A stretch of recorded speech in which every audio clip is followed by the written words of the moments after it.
দৰকাৰ হ'লে মই বিজেপিৰ বিধায়ক নহওঁ, কিন্তু বেলেগ দললৈ নাযাওঁ। গৌৰৱ গগৈৰ পৰিয়ালৰ লগত মোৰ বহুদিনৰ সম্পৰ্ক। এই সম্পৰ্ক প্ৰতিযোগিতাৰ সম্পৰ্ক, আজিৰ ভাষাত শত্ৰু। গৌৰৱ গগৈ ডাঙৰীয়াৰ পৰিয়ালটোৰ লগত মোৰ বহুদিনৰ সম্পৰ্ক, কিন্তু সেই সম্পৰ্ক নহয়। আমাৰ সদায় সম্পৰ্কটো আমাৰ প্ৰতিযোগিতাৰ সম্পৰ্ক। আজিৰ ভাষাত ক'লে শত্ৰু বুলিয়ে ক'ব, শত্ৰুৰ সম্পৰ্ক। ইয়াতে ৰাজনীতি আৰম্ভ, ইয়াতে শেষ। মুখ্যমন্ত্ৰীৰ সোঁৱে বাৱে থকা লোকসকলৰ উচতনিৰ বাবে CM ছাৰে মোক লৈ কিবা কিবি কথা কৈছে। বিৰোধী হ'ল বুলিয়ে যে কোনোবা শত্ৰু হ'ব, সেয়া নহয়। মুখ্যমন্ত্ৰী হিমন্ত বিশ্ব শৰ্মাক প্ৰত্যুত্তৰ বিজেপি বিধায়ক মৃণাল শইকীয়াৰ। প্ৰসংগ যোৰহাট লোকসভা সমষ্টিত বিপুল ভোটত জয়লাভ কৰা কংগ্ৰেছ প্ৰাৰ্থী গৌৰৱ গগৈ। গৌৰৱ গগৈৰ বিজয়ৰ পিছতেই সামাজিক মাধ্যমত খুমটাইৰ বিজেপি বিধায়ক মৃণাল শইকীয়াৰ এটা ফেচবুক পোষ্ট, য'ত গৌৰৱ গগৈৰ ফটো শ্বেয়াৰ কৰি মৃণাল শইকীয়াই লিখিছিল এনেধৰণে: যোৰহাট লোকসভা সমষ্টিত অসাধাৰণ বিজয়ৰ বাবে গৌৰৱ গগৈ ডাঙৰীয়াক বিশেষভাৱে অভিনন্দন।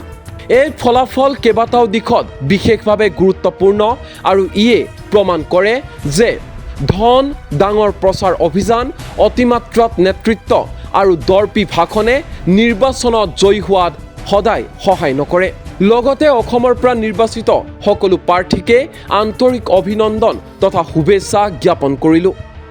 আৰু বিধায়কগৰাকীৰ এই পোষ্টক লৈ সৰব হৈছিল মুখ্যমন্ত্ৰী হিমন্ত বিশ্ব শৰ্মা।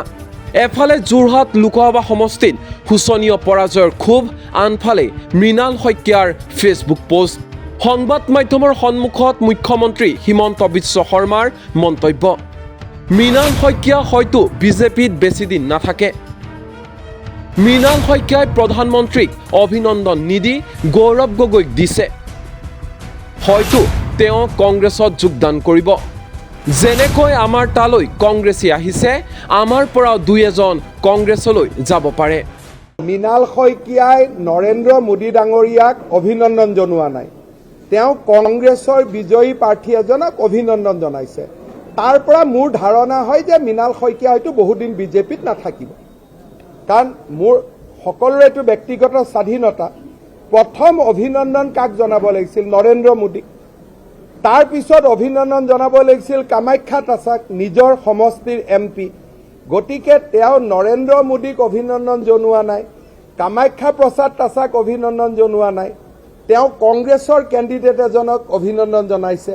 তাৰ পৰা মই যিটো পলিটিকেল ৰিডিং, মোৰ ধাৰণা হয়তো মৃণাল শইকীয়া বহুত দিন বিজেপিত নাথাকিব, তেনেকুৱা মোৰ এটা ধাৰণা হয়। ইয়াৰ পিছতে ছ'চিয়েল মিডিয়াত মৃণাল শইকীয়াৰ পুনৰ আন এটা ফেচবুক পোষ্ট। অটল বিহাৰী বাজপেয়ী, লালকৃষ্ণ আদবানীৰ এখন ফটোৰ সৈতে মৃণাল শইকীয়াই লিখিলে এনেধৰণে: মই এইসকল মহান নেতাৰ দ্বাৰা অনুপ্ৰাণিত হৈ বিজেপিত যোগদান কৰিছিলোঁ, যিয়ে আমাক আনক সন্মান কৰিবলৈ শিকাইছিল।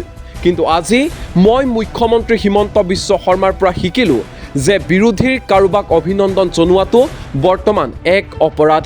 সংবাদ মাধ্যমৰ সন্মুখতো মৃণাল শইকীয়াই ক'লে: মই প্ৰথমতে কওঁ যে আমি এটা সুস্থ গণতান্ত্ৰিক পৰম্পৰাত বিশ্বাস ৰাখি ভাৰতীয় জনতা পাৰ্টীত জইন কৰিছিলোঁ 1994 চনত। আৰু তেতিয়া আমাৰ নেতা আছিল আমাৰ স্বনামধন্য প্ৰাক্তন প্ৰধানমন্ত্ৰী অটল বিহাৰী বাজপেয়ী ডাঙৰীয়া, আদবানী ডাঙৰীয়া, মুৰলী মনোহৰ যোশী ডাঙৰীয়া। আৰু গৌৰৱ গগৈৰ লগত মোৰ পৰিয়ালৰ লগত মোৰ এটা প্ৰতিযোগিতামূলক সম্বন্ধ বহুত বছৰৰ পৰা আছে। আজি যিবিলাকে মোক ক্ৰিটিচাইজ কৰিছে যে কিয় শুভেচ্ছা জনাব লাগে, সেইসকলৰ কিন্তু বন্ধুত্বমূলক সম্বন্ধ এটা আছিল তেখেতসকলৰ লগত। মোৰ 1998 চনত মই তেতিয়া বিজেপিৰ পৰা MP খেলিছিলোঁ, মেম্বাৰ অফ পাৰ্লিয়ামেণ্ট। আপোনালোকে বহুতে নাজানে হয়তো। য়ংগেষ্ট কেণ্ডিডেট আছিলোঁ মই বিজেপিৰ, মানে অসমৰ য়ংগেষ্ট কেণ্ডিডেট আছিলোঁ তেতিয়া। তেতিয়া তৰুণ গগৈ ডাঙৰীয়াক মই লগ পাইছোঁ, আমি লগ পাওঁ।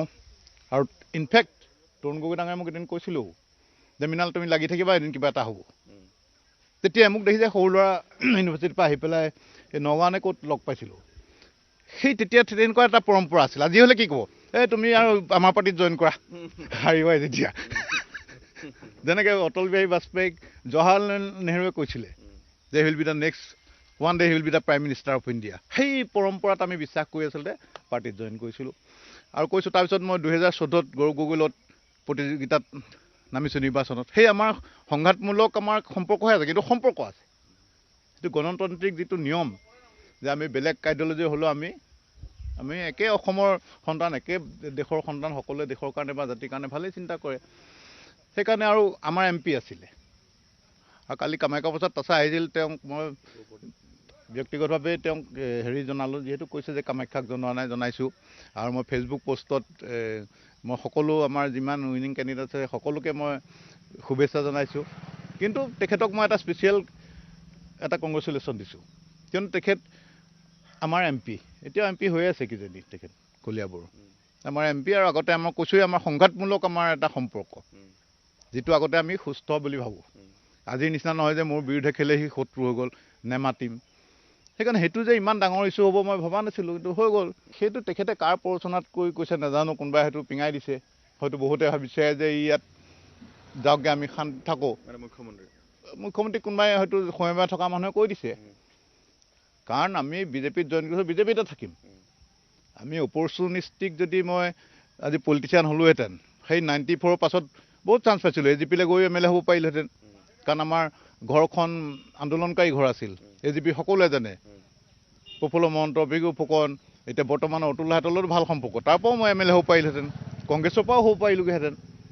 কাৰণ মই পঢ়া শুনা আছিল, তেতিয়া মই এজন সকলোৱে চিনি পোৱা ব্যক্তি আছিলোঁ ল'ৰা কালৰ পৰাই। তো ইমান দিনে যে থাকিলোঁ, তো বেলেগ পাৰ্টিত যোৱাৰ কথাই নাই। কি বুলি ভাবে যোৰহাটত ইমান কষ্ট কৰাৰ পাছতো যোৰহাট চিটটো ৰাখিব নোৱাৰিলে বিজেপি? সেইটো মই কালি কৈছোঁৱেই, আমি জিকিলে মই কৈছোঁ নহয়, মোৰ দুখ লাগিছে যে আমি যোৰহাট চিটটো হেৰুৱালোঁ। কেলৈ আমি 1919 চনতে আমি সেইটো জিকিলোঁ। তাৰপাছত আমাৰ দুজন MLA যোগো হ'ল, সুশান্ত বৰগোহাঁই ডাঙৰীয়া, ৰূপজ্যোতি কুৰ্মী ডাঙৰীয়া। তথাপি আমি হাৰিলোঁ কেলৈ, মই কালি কাৰণকেইটা কৈছোঁ। এইবিলাকৰ আৰু ঘোটালি নাথাকোঁ। যিহেতু এটা মূল কথা কালি যিহেতু ওলাইছে যে মুখ্যমন্ত্ৰীগৰাকীয়ে কৈছে যে আৰু হয়তো মৃণাল শইকীয়া ডাঙৰীয়া আৰু হয়তো বিজেপিত হয়তো বেছি দিন নাথাকে, এনেধৰণৰ কথা এটা তেখেতৰ প্ৰেডিকশ্যন। ইমান বছৰ থাকিলোঁ বিজেপিয়ে মোক, মই সদায় লয়েল মানুহ, মই নমখাৰিমি কেতিয়াও কৰিব নোৱাৰোঁ। লাগিলে পলিটিক্স নকৰোঁ, MLA হৈ নাথাকোঁ, কিন্তু বেলেগ দলত মই নাযাওঁ। যিটো দলে মোক দুবাৰকৈ লোকসভাত নিৰ্বাচন খেলিবলৈ সুবিধা দিলে, যিটো দলৰ কাৰণে মই দুটা টাৰ্ম মই MLA হ'লোঁ, আজি কাৰোবাৰ দমত বা কাৰোবাৰ প্ৰৰোচনাত, কাৰোবাৰ উচতনিত মই সেইটো কৰিবলৈ নাযাওঁ। এটা কথা খুব চৰ্চা হৈছে যে আগতে কৈছিলোঁ, এতিয়া কোৱা নাই। মই কোৱা নাই নহয়, চবেই কয়, চবেই পেটে পেটে মনে মনে কয়, মই মুকলিকৈ ক'লোঁ। সেইটোৱে আপোনালোকে প্ৰচাৰ যাওক ঘৰে ঘৰে যোৰহাটত, কি কাৰণে গৌৰৱ গগৈ হাৰিলে, জিকিলে, সকলোৱে ক'ব। যাওকচোন আপোনালোকে এইটো লৈ পেলাই।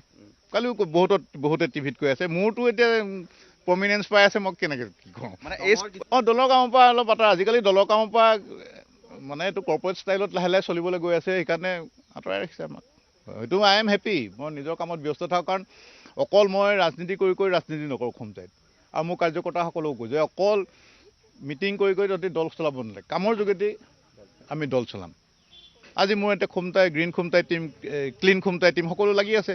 গ্ৰীণ খুমটাই টিমে গছ পুলি ৰুইছে, ক্লিন খুমটাই টিমে চাফা চিকুণ কৰিছে। কামৰ যোগেদি আমি দল কৰোঁ, কেৱল আমি কথা কৈ নকৰোঁ। এইটো আগৰ পৰা মই আচলতে ঘৰত দেখিছে টাবত পুলিবিলাক আছে, মই টাবত পুলিবিলাক ডাঙৰ কৰোঁ। এতিয়াও বহুত পুলি থৈ দিছোঁ, যেতিয়া ডাঙৰ হ'লে মই ৰাস্তা কিনাৰ ৰুওঁ কেলৈ, তেতিয়া বাঢ়ি যায়, নহ'লে বচাবলৈ দিগদাৰ হয়। আৰু 5 জুনত মোৰ ঢেৰ মানুহ আহে। এতিয়া বাইদেউ এটা আহিছে, মোৰ লগত ভাল পায় আহি পেলাই, যে প্ৰকৃততে গছ পুলি ৰোৱা মানুহজনৰ লগত আহি ৰুবলৈ আহে। আৰু বহুত মানুহ আহিব য'ৰ ত'ৰ পৰা আহি মোৰ লগত এটা সংগ দিয়ে, ভাল লাগে, লগো পাওঁ, আৰু ৰুবলৈ আৰম্ভ কৰি আছোঁ। এনে স্পষ্টবাদিতাই কেতিয়াবা আপোনাক বিপদত পেলাই যেন অনুভৱ হয় নেকি? বিপদত কৰিব পাৰোঁ, নকৰিব পাৰোঁ নাজানো, কিন্তু মোৰ যিটো মনৰ কথা মই কৈ যাওঁ, আৰু স্পষ্টকৈ কৈ থৈ একাই ভাল। কাৰোবাৰ যেতিয়া নিৰ্বাচন দিলে দিব, নিদিলে নাই, কি ডাঙৰ কথা। MLA খাই থকা নাই নহয় মই। মোৰ আইডেণ্টিটি কয় MLA নহয় দেই, বহুত আছে লোক MLAটো কাটি দিলে আইডেণ্টিটি নাই। আই হেভ মাই অ'ন আইডেণ্টিটি, মোৰ নিজৰ আইডেণ্টিটি আছে, পৰিচয় আছে নিজৰ। পৰিচয়বিহীন মানুহ মই নহয়। বহুতে কয় বোলে পাখি কাটি দিব। মোৰ ডেউকাটো ইমান হেৰি নহয় যে মেলি থৈছোঁ, কোনোবাই ঘাপ মাৰি কাটি দিবহি। মই টুইটত দিছিলোঁ যে মই দিনে দিনে যিটো গতিত ৰাজনীতি গৈ আছে, মানে এনেকুৱা হৈছেগৈ যে বিৰোধী মানে দা কুঠাৰ লৈ ৰণ কৰা, সেই ৰাজনীতি কৰিবলৈ আমাৰ মন নাই। দেখা যাব। যোৱা হওক বিজেপি বিধায়ক মৃণাল শইকীয়াৰ এনেধৰণৰ ফেচবুক পোষ্ট আৰু মন্তব্যই প্ৰমাণ কৰি দিছে বিজেপিৰ ভিতৰ চৰাত ভয়ংকৰ ৰূপত চলি আছে পুৰণি বিজেপিৰ মাজত গৃহযুদ্ধ।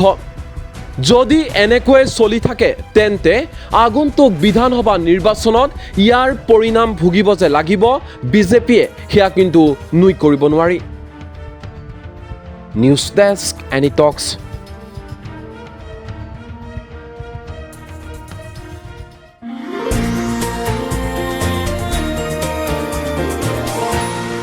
এনিটক্স, সোঁতৰ বিপৰীতে ৰাইজৰ স্বাৰ্থ।